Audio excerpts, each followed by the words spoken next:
This podcast is being sponsored by the Rise Up Project. Trust the process. Pain is power. All great things take time. I am unbreakable.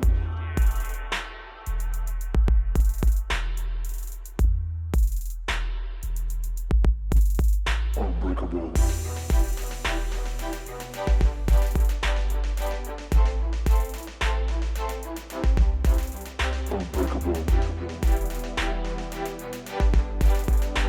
Hello, everyone. Welcome to the Unbreakables podcast, episode 9. Today, I have the pleasure of sitting down with a former law enforcement officer, owner of SELFMADE Training Facility, Orange County, founder of ACKRITE Transitional Living for Men, and founder of Children of Sheepdogs nonprofit organization. Please help me welcome Jamil Syed.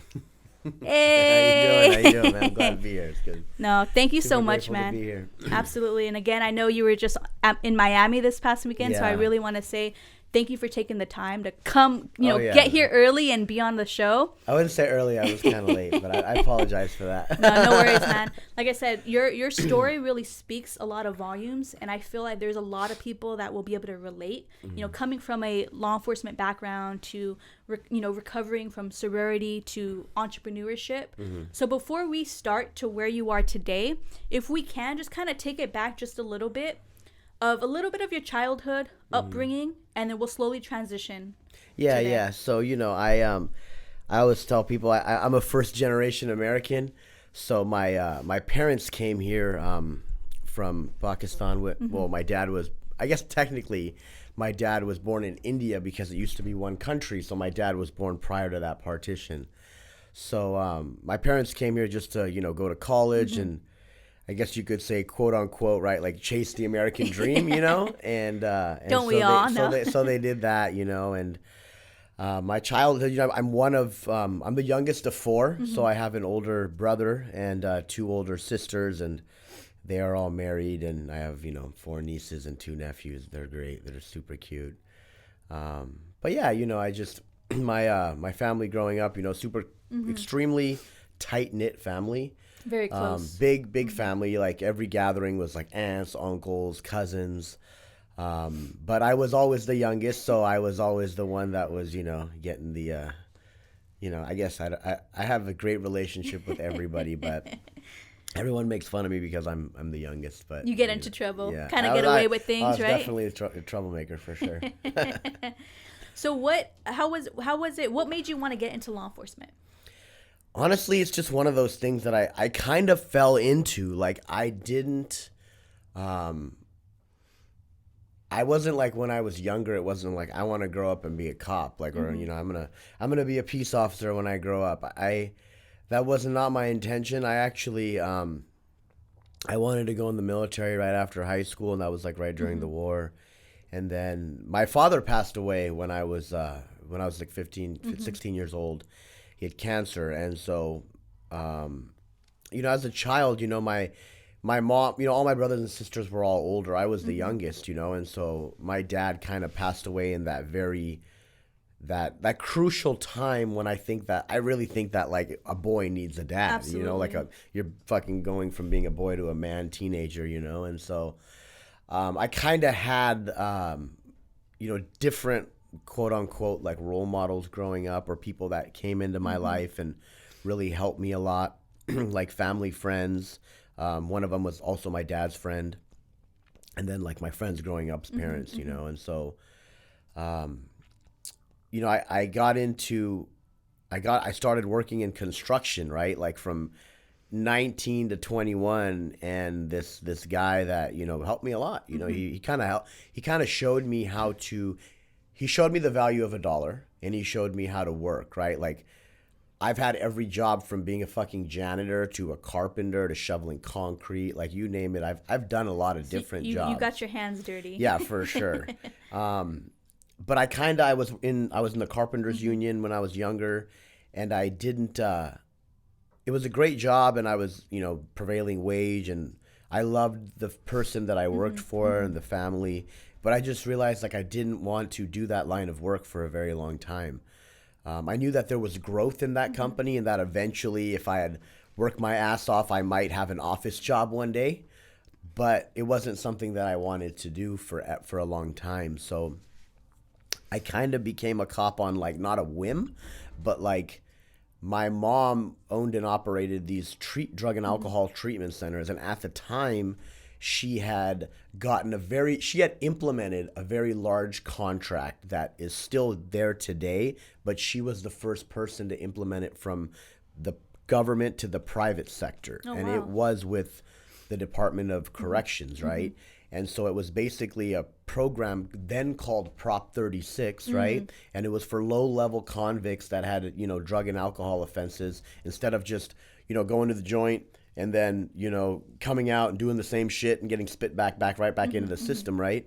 The state thought that it would be a better idea to start to try to rehabilitate these guys and maybe try and help them, And so that's kind of when they brought in they brought the R onto DOC, and then they started implementing this program. So my mom had started to implement that That's pretty program awesome, with convicts, inmates that were on their last, Like year, yeah. right before they were going to parole. It was basically a part of their parole discharge, right? I mean, their parole package, right?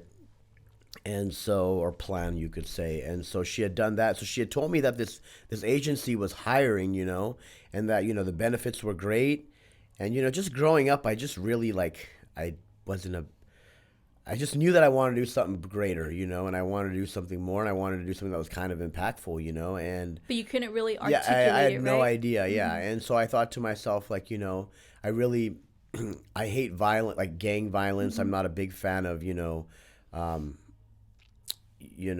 preying on the weak, and I thought to myself that it would be cool. It would be, it'd be nice to go in there and try and maybe try and do some good. Yeah, no. I knowing what I know now, I maybe would have tried to get into an agency that was more public based, as far as more on the street, more, I predominantly worked the institutions and the jails, got to do some stuff outside quite a bit. But for the most part, that's probably what I would have done different. But I kind of just got to answer your question, I guess you could say it wasn't something that I had planned. It wasn't something that, since I was a kid, I wanted to be a cop. But I definitely enjoyed it and loved it, while I did it. And the people that I met were just, some of the people I still talk to today.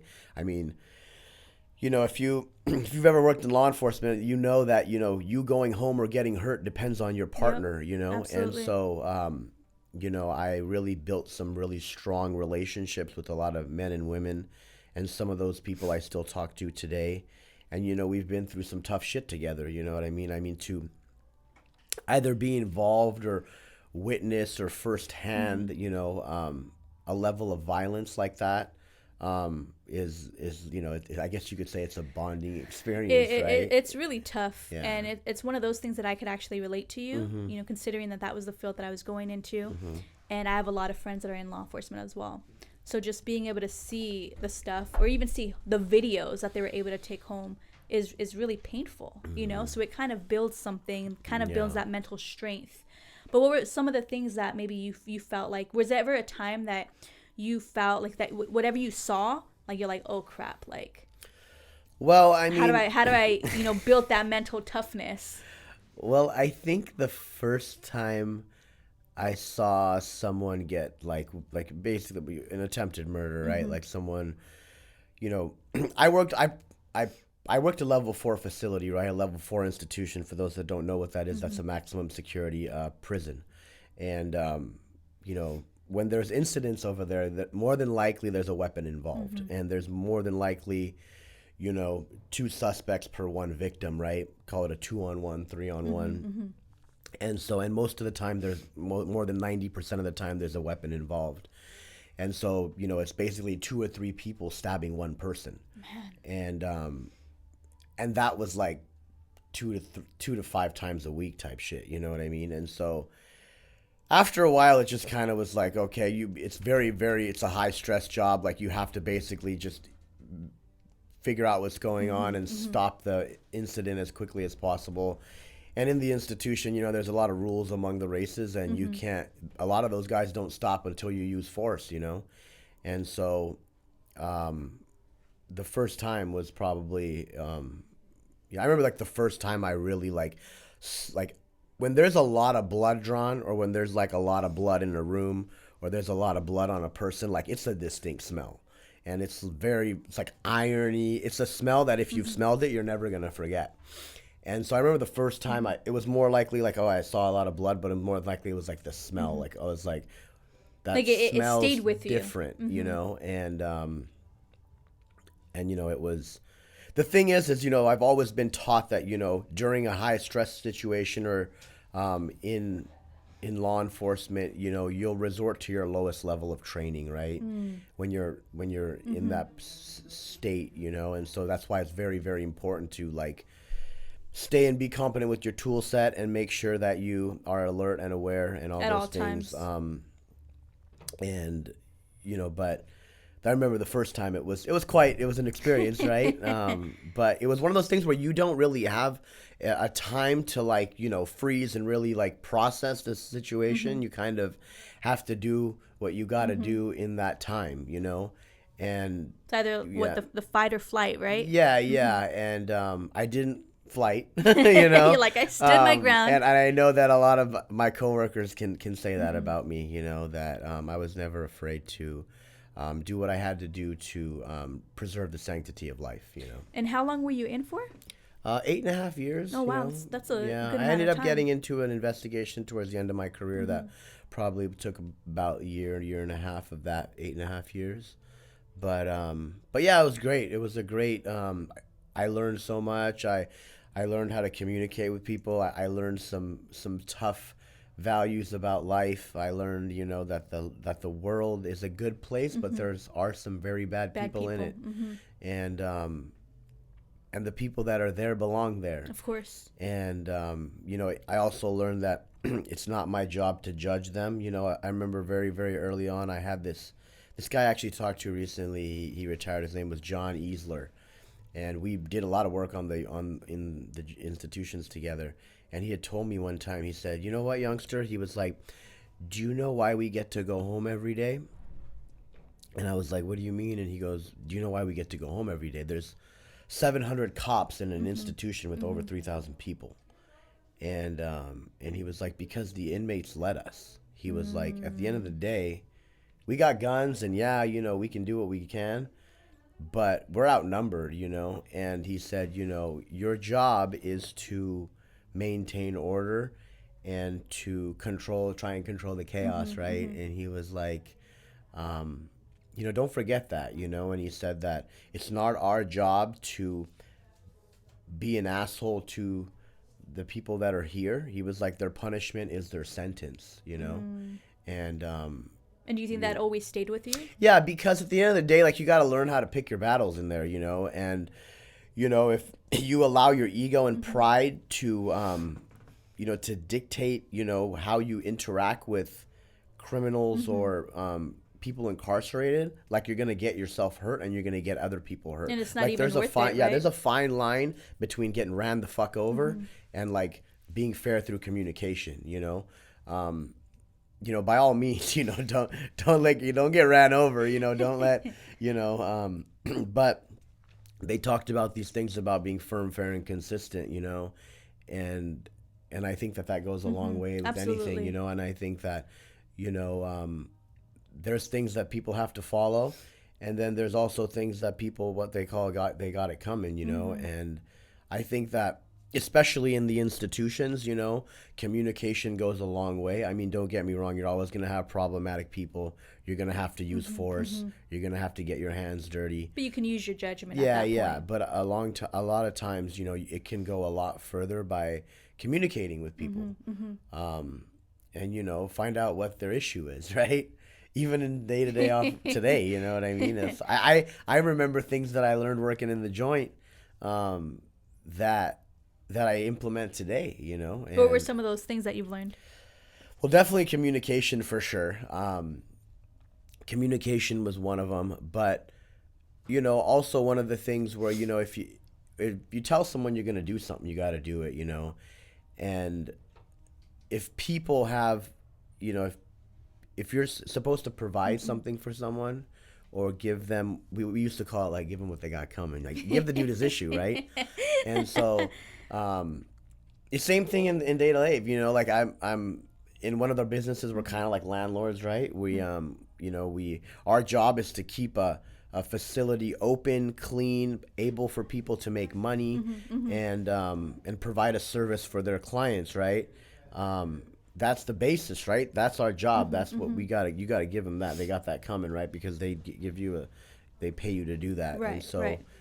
you know, one of those things, I mean, it's kind of a whole different category, but, you know, I learned comes that, into I play. learned that, you know, when your job is to provide something for someone, you know, do that, you know, zero compromise, you know, give them what's fair and give them what you're supposed to do for them.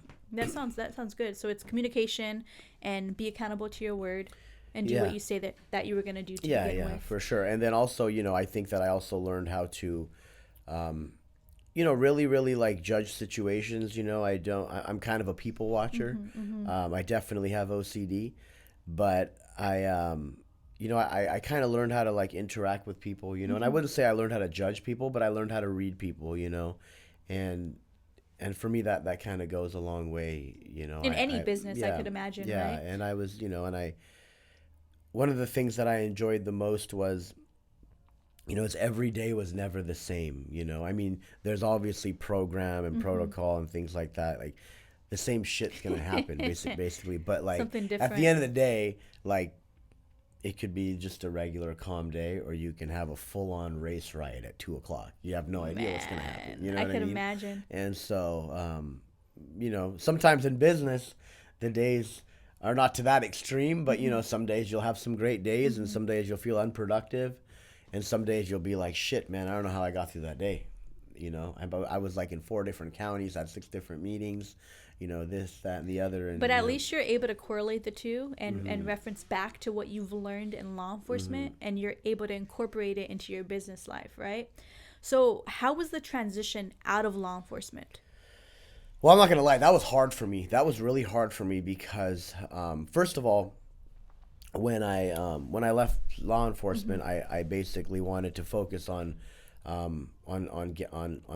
getting sober from drinking, you know. And, How many years was this? What? That you left law enforcement? I left officially in 2015 was Okay. when everything was over, and so I kind of wanted to focus on that part of my life. My plan really was to, once I had gotten cleared for my investigation, and, you know, I got my letter that I was cleared. I was just like, I was like, you know, I'm just gonna go apply for a different agency. Like, I'm gonna go work either a sheriff's department or a PD, and I'm gonna work the streets, and you know, that's what I wanted to do. And so when I got sober from drinking, I wanted to stop drinking, period. Like, no days off, like nothing. You know, like, I wanted to just like I wanted to like combat that problem in my personal life, like, once and for all. So And when did you realize that it was a problem? I don't know. I probably realized it was a problem far before I was willing to do anything for it. You know, but, you know, when I stopped being a cop, it was like my identity. Like, it was all I ever knew how to do. Like, I know that it was like, quote unquote, a shorter career, because 8.5 years isn't a long time, but it's not a short time.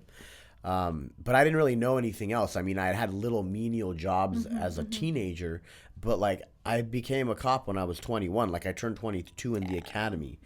And so I was a youngster, you know, and it's kind of all I ever knew. And like, all I ever wanted to do was like learn. I wanted to be a fucking good cop. I wanted people to be able to count on me and trust me. And I wanted people to like know that I could like, I was solid, right? And I wanted to promote. And so when I left, it was a very humbling experience because it's all I ever knew. And, you know, when, you know, I don't care what people say, but like, when you're in that line of work, like, it changes who you are. Of for course. sure. And I'm not saying good or bad. I'm just saying it changes who you are. Kind of gives you a new perspective, Yeah, right? and so from going from that line of work to like being like damn near, it felt like being unemployable. because it was like I had gone from making damn near 6 figures a year to like applying for jobs, and like when you're, I don't know if this is anyone else's experience, but my experience, it was like they saw peace officer on that application, and like I never even got any fucking time, like call So they back, automatically disqualified I you. don't know. I wouldn't say that they did that. All I'm saying is that like I applied to a lot of places before I ever got a job, and I'm talking like just entry level shit. Like I was like, I just want to get an entry level job. I want to be a worker amongst workers, and I want to go back to school and find another skill set. Or something, right? Because I wanted something different out of life, so I knew I had to do something different, and so I couldn't get a fucking job. Like I applied to. I remember I applied to Hoag Hospital 94 times, like just 94 every times? fucking job you could think of that was on the website. Like I'm talking like entry level, like emergency tech, like transport, anything you think of, right? Like because after I stopped being a cop, I was like, well, maybe I want to be a nurse or an RT or something. And I was dating someone at the time that was an RN as well. And I thought to myself, you know what, like, let me try something different. And by all means, like, I was like, I have no experience in the hospital. I don't know what it's like to like want to try and care for someone like that. So while I'm in school, why don't I get a job in a hospital setting? So I applied. I could not get anything. And then I kept applying at Hoag because it wasn't too far, and I knew it was a reputable hospital. And like they paid pretty well. Yeah, as they well. did. They did for an entry level job for sure. And like they were the only people that showed me love. Like I finally got a call back from this dude, and his name was Chad Matthews, and he I tell this dude From Hoag Hospital. Yeah, I tell this motherfucker, I'm like, dude, you gave like. I know that I didn't work there for long, but like you gave me a shot when no one else would. And like he like asked me, he was like, I was in there on the interview, and he was like, so like, why do you want to work here? Like, look at your resume. Like, you've done some serious shit. Like, and you've had a good career. Like, why do you want to do this? And I didn't, before I left, I kind of told him my story, but at the time I was just like, I want to do something different. I'm in nursing school. I don't really know if I want to be a nurse, but I want to do something different. And, I just want a regular fucking job. I just want to be told what to do.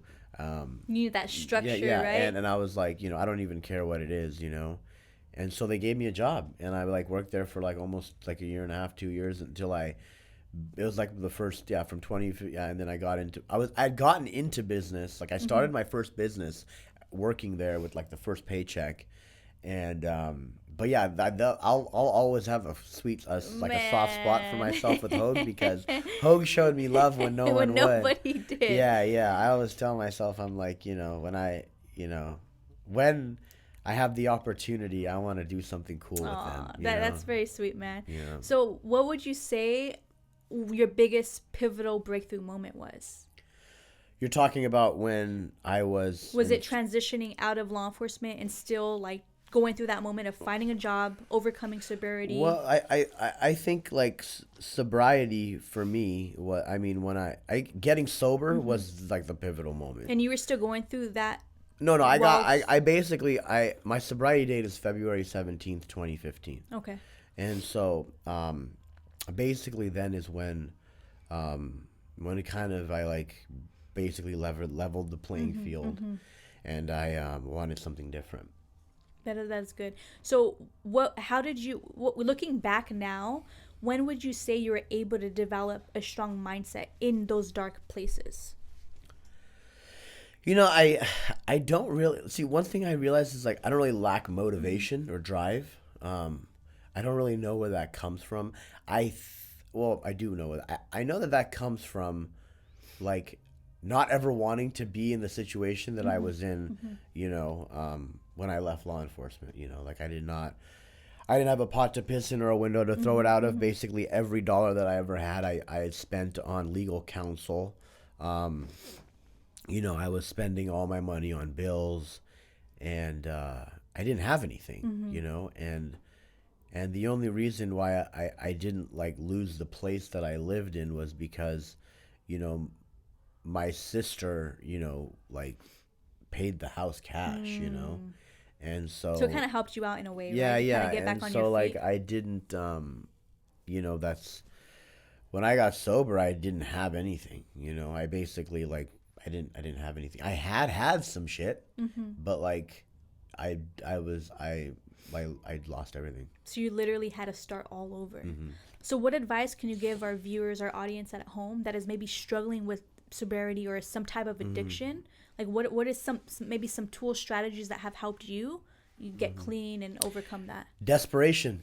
Ooh, Desperation. desperation. That's powerful. Yeah. And why do you say desperation? Because I think that when you're desperate and like in what they call like a state of pain, pain is a great motivator. And so when you're in like a shitty situation where like everything in your life sucks, like you'll do something about it, Yeah, that's a good point.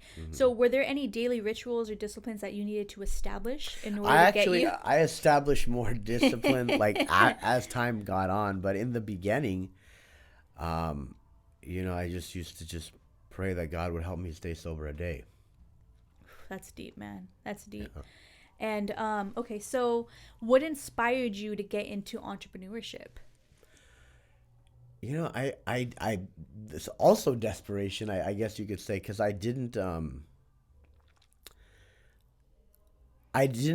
started a business because I wanted to help people in early stages of recovery, because I knew, like, when I'd gotten sober, I knew that at the time the industry was very unethical. Like the industry basically were like, what they call sober living homes. People Right. were just kind of taking people's money and like putting like as many people as they could inside of a house, and like were allowing people to like drink and use drugs, and there was no accountability, there was no structure.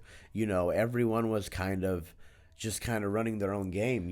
So pretty much doing it for all the wrong reasons. Yeah, right? yeah. And like people were utilizing it as just like a way to make money. And like if you're getting into sober living business to make money, like you're fucking fooling yourself. Of You know what I course. mean? Like, yeah, there's definitely like you'll have the ability to make revenue, but like that will come like when you have multiple homes, or you're working with government contracts, or you have multiple different streams of income through that industry. course. But like if you want to make if you're like, oh, I want to open a sober living home for men or women, and like I want to make money, like go do something else, because you're not gonna fucking help anybody. You know what I mean? Like I can't tell you, like my business partner Joel and I, like we probably helped a couple hundred drunks or dope fiends before we ever even like made enough money to keep the place open. Sir, I think I was it on EJ's podcast where you talk about you had what, $800 in your pocket? Yeah, I started with $800, and I think Joel put in like, I don't know. Joel was like, "Just whatever you got, whatever you need, bro. Just let me know, and I'll help you out." And so I had spent about $800 on like furniture and like bedding. And I remember like I borrowed a friend's truck, and we went to like this like hotel furniture liquidator place, and like bought like some shit that was matching. And then like Joel like paid like $1,000 or like $600 or something to like get the front yard re-landscaped and like all rock, because we wanted like low maintenance. Yeah. And my mom owns the properties, and so my mom owned the property that was our first home, right? And so it was really, we were able to do that because she like gave me the first month for free rent, and like Shout out to your mother. it was very, very, yeah. Who also helped you. Yeah, for sure. And so it was one of those things where we just did what we could to get the place open. So it we was really never literally- made money for like years. So it was desperation, seeing you at rock bottom, starting from ground zero, literally having to rebuild everything that you lost, $800 in your pocket, and a heart and passion to help somebody else. Yeah, no, it's a purpose. I personally feel like it's a very purpose driven industry. Based on my foundation of wanting to help people in early stages of recovery. I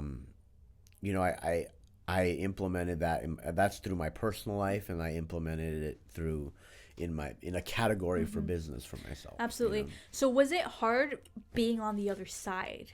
Like, meaning like you creating this space, this platform, this outlet for people that were going through the addictions that you went through, but being able to be on the other side when you're actually sober. Well, so how was that I think the transition? biggest thing is you know, we talk about it all the time, like leading by example, right? But for me, it was, I felt like me and my business partner felt like we could really help people because we know what the fuck they're going through. You know what I mean? Like, you could relate, like right? in sobriety or in recovery, like how are you going to tell an alcoholic or a dope fiend, like, oh man, I know how you feel. I know what you're going through. Like, how can I help you? Like, they're going to be like, no, you don't. You've like, never you gone fucking through don't. it. You know what I mean? Like, I know what it's like to wake up at 3 o'clock in the morning, dry heaving from alcohol and like drinking vodka just to go back to sleep so that I could physically feel better and like my mind could shut off. You know, like I know what it's like to like wake up at 5 o'clock in the morning and like projectile fucking bile and like drink just to feel better to go about my day. You know what I mean? Like, and you can't help someone in that category, I feel, if you don't know what they're going through. You know what I mean? So yeah, it's one of those things where I really feel that you can impact people and do more good if you've been through it. You know what I mean? Absolutely. For sure. I agree with you. So let's talk about ACKRITE transitional living for a little bit. If anybody's going through an addiction, how does the process work? How can they contact you, get a hold of you? Well, we work a lot with we have different levels of like now. So like we have homes that are government contracted, right?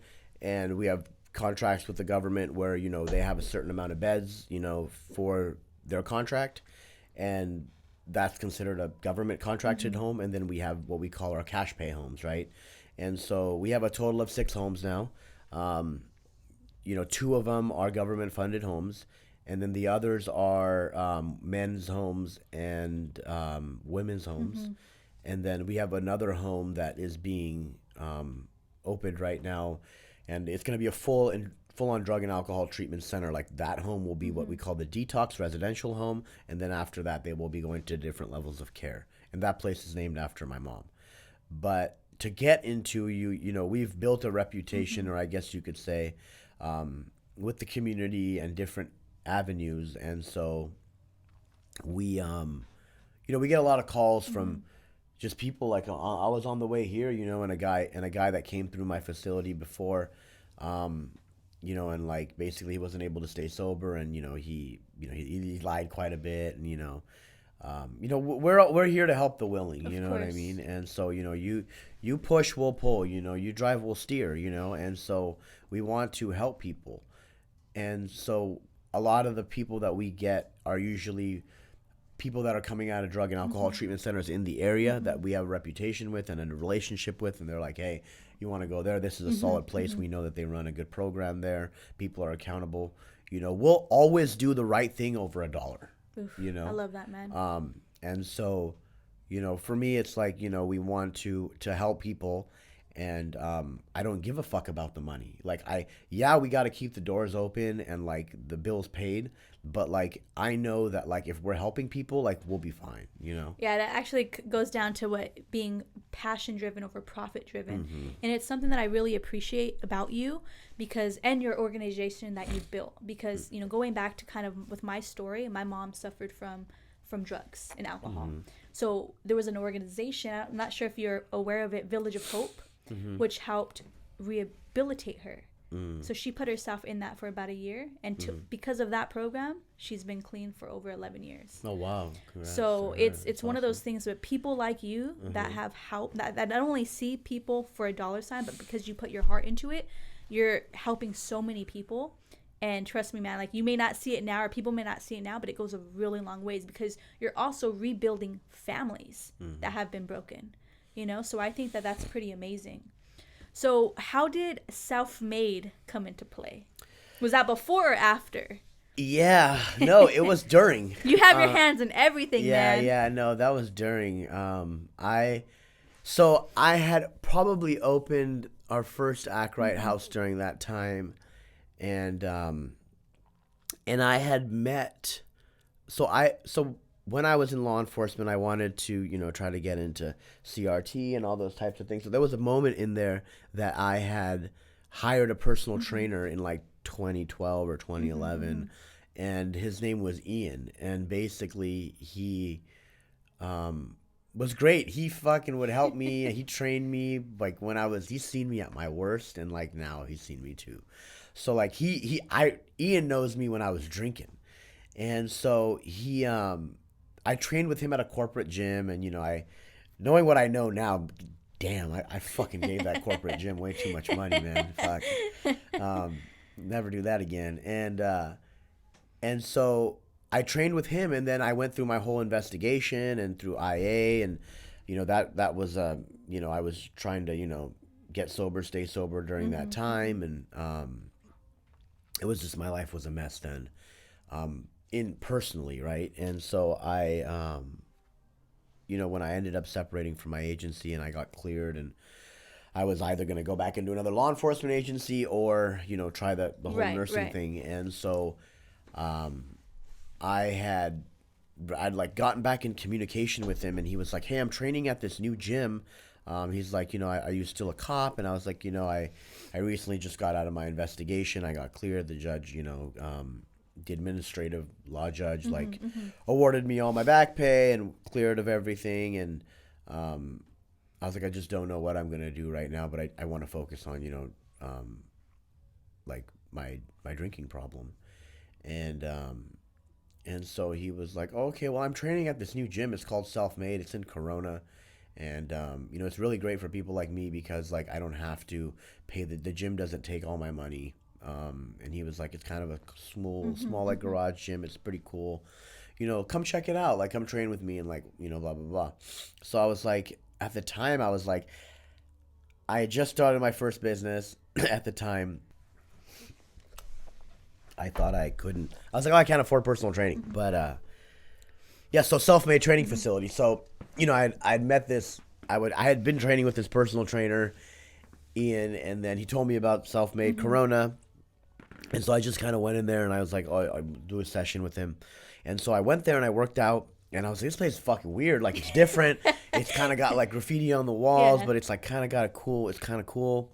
Different from your box gyms, right? Red and black, and it was, like, raw, and I was like, oh, that's cool. So I worked out with him, and then I went home, and then I remember being in, like, about to go to sleep, and I was like, I'm gonna fucking Google this place. And so I started Googling it, and then this, like, YouTube video came up, and it was Miguel. And so you could tell it was very, very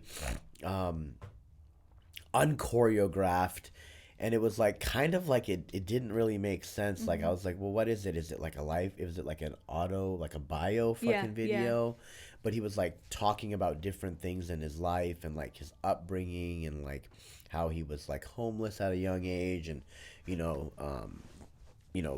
family left him, and he just had a lot of adversity. And so I thought to myself, like, I just gone through like the shittiest time in my life, and I was like, damn, that's kind of cool. Like, this guy's got a fucked up story too. Like, I can relate to that. Mine's different. My parents, I didn't have it wasn't the to that family, extent, right? I didn't have the family, but like I had some serious issues going on, and so I just thought he had a really cool story, and I was like, I can relate to that. And then like a day or two later, I went to go train with Ian again, and I walked in, and Miguel was he was like working the front desk, like the retail area, and he was like selling like merchandise. And so I was like, oh, I just saw this motherfucker. And so I'm like, I saw him on that YouTube. So I went up to him and I started talking to him, and he was like super cool. Very down to earth. Yeah, very down to earth and genuine. And so we just started talking, and he was like, what do you do? And I told him, and I don't know, like the whole thing of like sobriety came up, and we started talking. And I think I had probably met Miguel somewhere in like 2016, 2015, 2017. A couple years ago. In between those 2 years, like in between 16 and 17. And so very early on, like he had not completely franchised yet, or he had just done one location that was officially open, and he was building out his third location, which was Costa Mesa. And so we just started talking, and so I had asked him, he was telling me about like, oh, how he is in the process, or he had franchised recently, and blah blah blah. And so I had asked him, what does something like this cost, like this size? So he gave me a number at that time, which is much different than today because, it was very, very early on. And so Self-Made has grown so much, Yeah, and it has. so I was like, that's a very expensive number. But I was like, I could probably figure out how to get that. But it was still like an astronomical number for someone like me. It was like, You're way out of your league, right? Yeah. And so I just worked out. And then I had a friend at the time, and we had gotten sober at different times, but we had helped each other quite a bit. And so he was someone that I had helped him get sober, and so he was into working out, and he was in the public not law enforcement but public safety, and so I had told him about this idea, and I told him that I had met Miguel and all this stuff. And I was like, yeah, man, like, we should try and open a gym. And he was like, dude, that's a lot of money. And I was like, yeah, but we'll figure it out, And so we just started, like, having meetings with Miguel, and, like, we just wanted to do it. We did not have the resources to open a self-made training facility when we did, but we figured it out. And, like, we really opened it up by a miracle and an act of God. But it happened. But it happened, and every obstacle you could think of, every like permit issue, construction. You guys got it. Running out of money, negotiating, telling like we can't afford this, we can't afford that. We ended up opening the doors and like having a very, very nice facility, and it's great. It was, that's kind of how I got into it. I basically, the gym is the gym and the facility, right? But I did not buy or want to open a self-made training facility because it was a nice fucking gym. I opened it and I wanted to do it because I believed in the concept of what Miguel was doing with people. I was like, he's changing an industry where people are making more money than they normally would never make in that industry. It's providing a service and people are benefiting.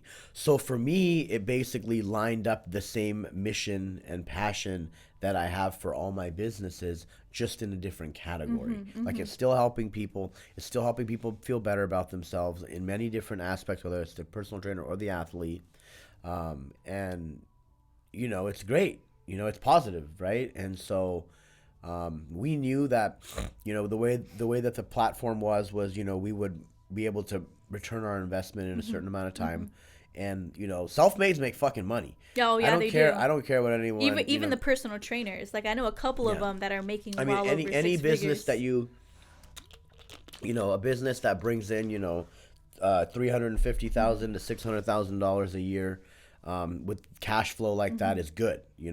Any business that brings, $30,000 to $50,000 a month gross is good. And so, we they can do well, and it's a proven concept. And so for us, it was like it was a no-brainer. But like I said, we opened a self-made because we believed in the concept and we believed in what Miguel was doing, right? His morals, his ethics, everything that he stood for. It was aligned. It was aligned with us, and we were like, oh, that's cool. We'll do business with this dude. And so, and then we figured it out, and so, he helped us out along the way quite a bit. And, that's another thing, like, the one thing I do also like about Self-Made is, like myself, like, they over-deliver value, right? And so I do that, right? And I try and do that with my businesses and with people. And so, it's one of those things where my attorney had told me when we were opening this place up, he was like, you could probably try and do this on your own and you'll probably fucking fail. but you know what they're doing is kind of they're perfecting an industry, and you know, business is risky. The gym business is very risky. Yeah, of course. I feel bad and I feel sorry about even talking about this, but like there's been businesses in my fucking in the same demographic area that have opened while we've been open and shut down. And I've had big gym owners call me and say, "Hey man, like congrats, bro, like you're fucking crushing it, but I'm closing the doors. Like, do you want to take my lease over?" You know? And like I don't wish that for anyone, you know, like my fucking heart fucking just it hurts when I hear shit like that, because like I don't want no one to fail like that.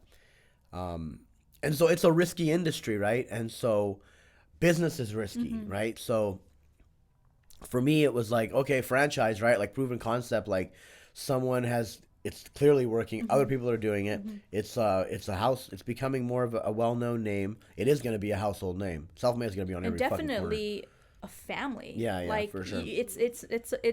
It's not the box gyms that you see at like 24-hour Bally's Fitness or what's the other one? LA Fitness. Like Fitness IT, you go, the moment you walk in there, you can feel it. Like it's more than just a gym, you know? Yeah. The environment, the people, especially with Miguel, you look at the leader. Yeah, for sure. It's a great platform, a great business, and you know, we're helping a lot of people. That's awesome, and so man. For me, it was a no-brainer. That's why we do it. And let's talk a little bit about the children's Sheepdogs nonprofit organization. Yeah, the Children of Sheepdogs Incorporated. It's a nonprofit 501c3, and our mission is we raise college funds and emergency funds for children of men and women who have died in law enforcement and fire service. Right.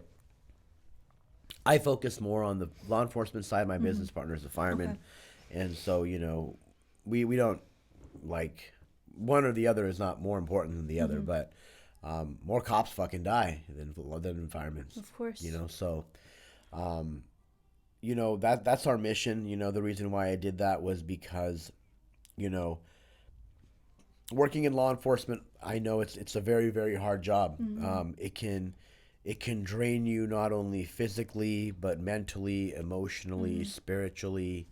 You know, you're going to do shit in that job that, like, it's not natural. You know, like, it's not, you're going to do things in that job that are going to test your patience, and that can really, really, you know, leave a scar. No, not, yeah, obvious, something like that, but also that will really play with your you know, like your spirituality. You know, when I say it like that, I mean that you're gonna have to do things in that job that most people shouldn't have to see or do. You know, and it's you know, you're never gonna forget them. You know, and so. And then they're going to happen in times where you have, you know, 10 to 15 seconds to be able to, or less than that. To really think about it. Yeah, to make a decision. An educated guess. Of course. On, you know, something that could affect someone's life very, very, very negatively or positively, you know.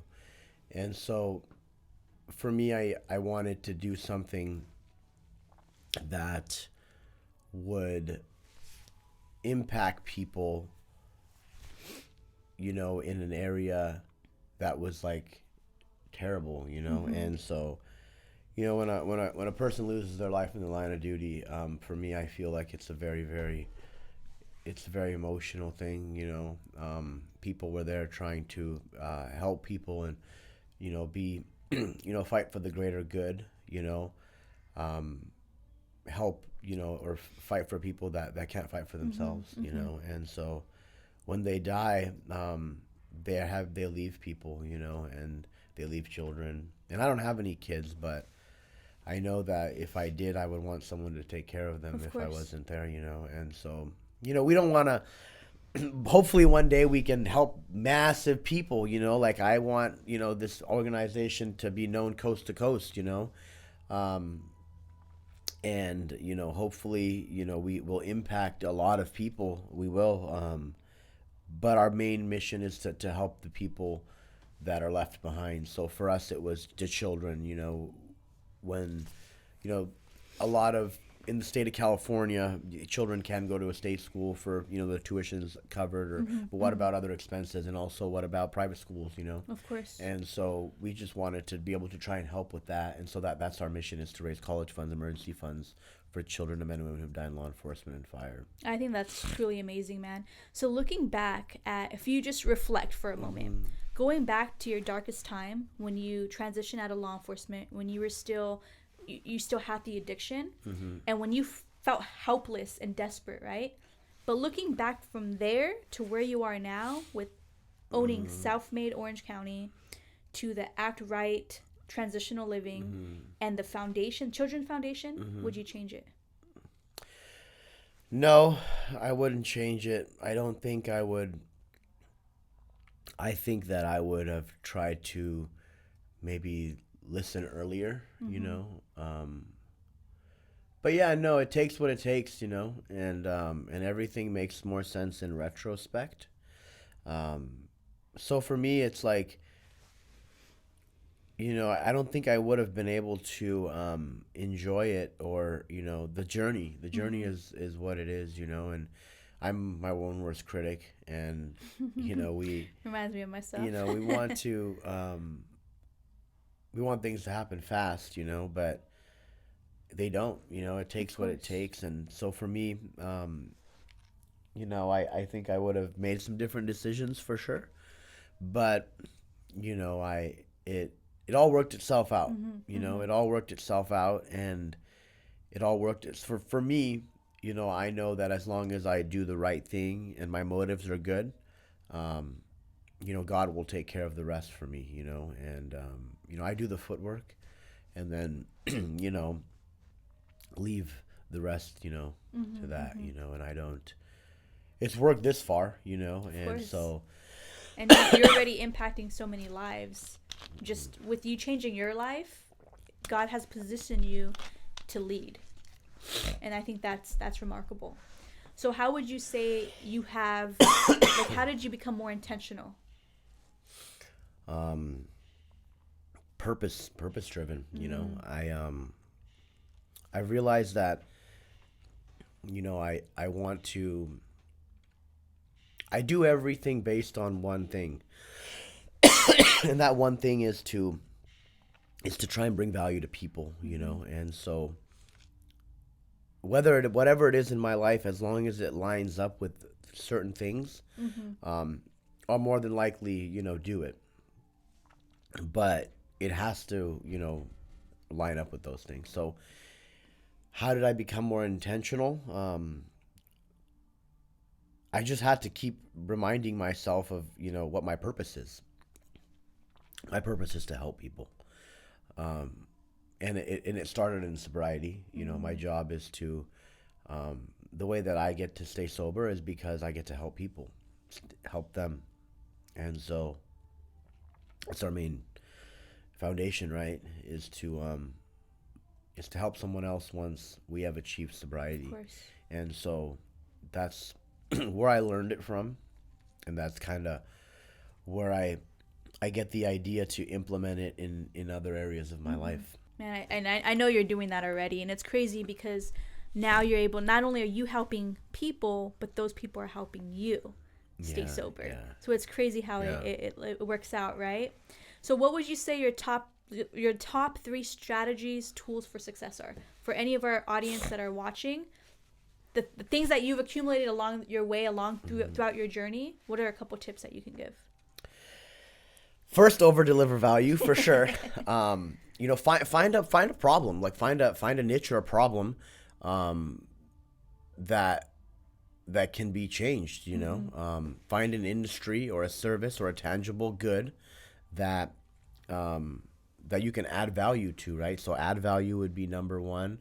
Number 2 would be over deliver value, right? Which is you know, I would say, wait, let me change that. Add value and over deliver to people for the number one. And then two, don't expect anything in return. You know, No expectations. Don't do something for someone expecting something in return. And the third thing is, you know, is be transparent and be genuine. You know, I feel like today, it's so much about like people's intentions and motives. Like, are your intentions and motives really good?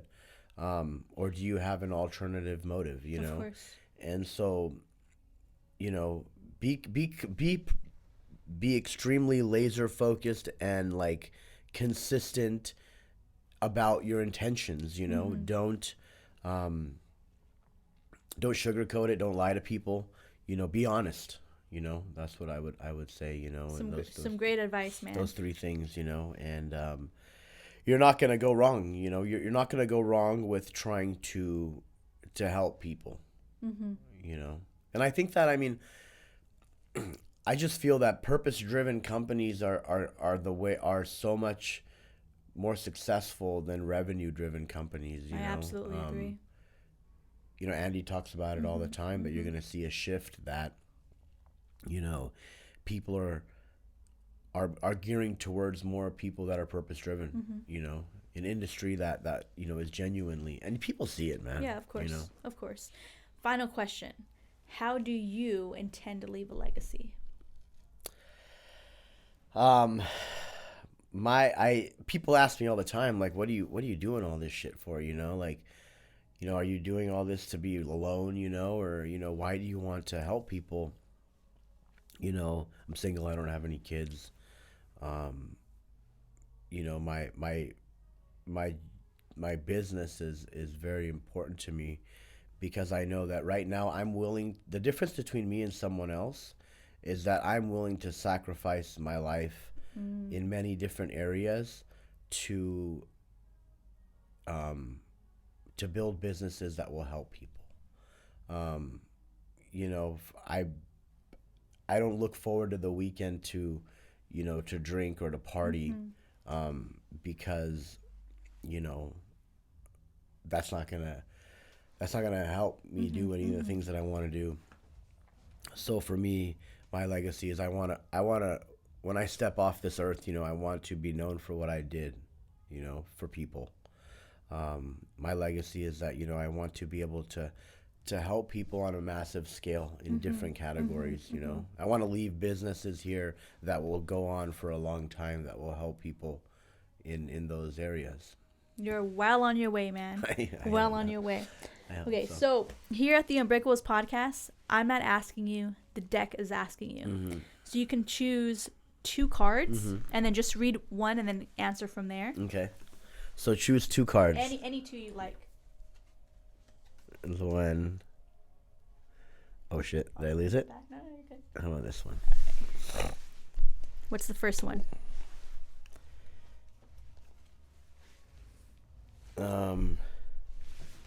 How do you build a community? Ooh.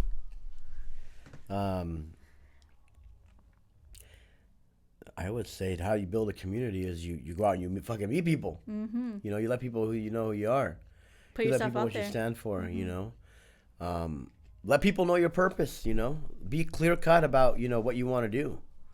Is what I would say. You know, how to build a community is to, you know, find an area that you want to either, you know, make better, or and find people that you can help do that for. You know, It's powerful. build a community is to over deliver value and to provide a service for people or a niche or an industry that is positive. You know, and people will see that, and you'll build a community, and you'll build a culture, and you'll build a family. You know, and people will genuinely want to support you because they'll believe in what you're doing, and they'll know that your motives are good. I love that, man. Love that. And then your final question? What challenges are you facing in regards to achieving your dream? Right now? Ooh, Past right or now. present? You can do right now, present. You know, for me, it's just it's trying to focus more on, you know, how we can implement more tools, right? So for us, it's, you know, we've scaled quite a bit in the last couple years, especially in the last year. And some of the challenges that we are currently facing is we're trying to adapt and perfect a system, right? Yeah. You know, they're all gifts from God. It's all a blessing, right? You know, all these opportunities are blessings. But one of the challenges that we're facing right now is trying to get people to adapt that we work with in our organization to implement the systems on a larger scale. You know, we went from owning 1 or 2 homes to owning 6 homes now. Wow. And so, you know, there's That's 5 to amazing. 10, there's 10 people in each home. So And what's the process? Like, how long do people usually stay in there for? people can stay for however long as they want. Some Okay. people stay for 30, 60, 90. Some people stay for a year. Some people stay longer. But, you know, one of the other things I would say would be, you know, is the challenges of achieving my dream is, you know, is I sacrifice my personal life quite a bit. And so I am personally trying to not do that as much, you know. Find a balance. Yeah, I'm trying to find. Is there such There's thing, no such man? thing as fucking balance, man. That's just bullshit. It's hard, especially when it's your baby, it's your passion, your Yeah. purpose, you know. I mean, you know, I don't. Balance is something that I don't know who. It's hard to figure out. I don't know how to balance that well. I'm learning, and the thing is I do not know it all. I am not that good. I'm not that smart. I surround myself with people that know a lot more about what the fuck they're doing than I do.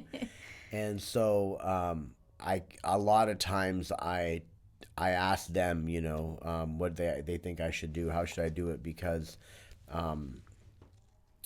you know, I base a lot of decisions on other people's advice and success. Like I know how to make a decision for myself, don't get me wrong.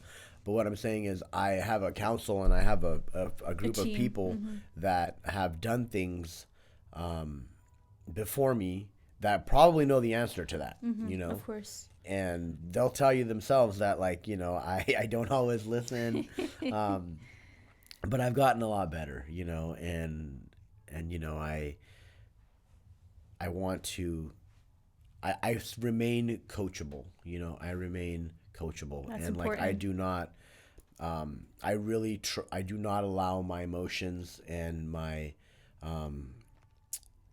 you know, I try and really leave my pride and my ego out of it, a lot of it, as hard as that is in the beginning. But you know, you'll go a lot further, you know, if you leave your ego and your pride out of situations. Awesome, man. Well, Jamil, I just want to say thank you so much for taking time out of your day, for driving over here, and it was a pleasure for you, you know, sharing your story and your humility, everything about you, man. And like I said, if you can, just, you know, tell our audience where they can contact you, whether it's for you, your business, social medias, websites. Yeah, so you can contact me on my on Instagram. My handle is Cop Turns Entrepreneur. And then you can reach me at any of our business handles, which would be ACKRITE TL, at ACKRITE TL, right, for Instagram.